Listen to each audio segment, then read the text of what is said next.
Welcome to the Rim Break Rodeo. We hope this video helps. In this video, I will explain how to add XDC to MetaMask.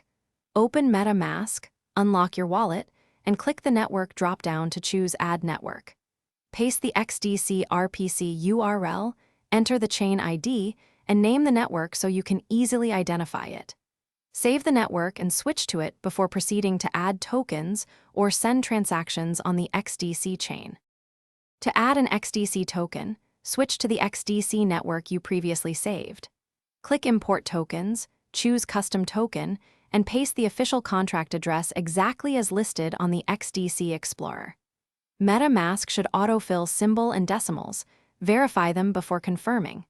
Once added, your token balance will appear when you receive XDC or use a bridge to transfer assets into this wallet network. If you are finding this video helpful, please subscribe and like to support more easy guides.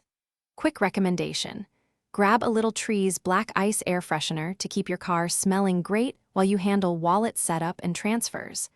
I find it a fun, tiny pick-me-up during long troubleshooting sessions. Check the description for the link and other deals, and now let's get back to the video.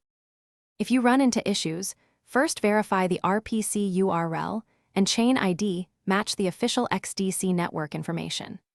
Ensure you hold enough XDC for gas fees and that the token contract address is accurate to prevent missing balances. For interface problems, try locking and unlocking MetaMask or reinstalling the extension after exporting your seed phrase securely to resolve persistent display or network switch errors. Thanks for watching. Consider subscribing if we helped you.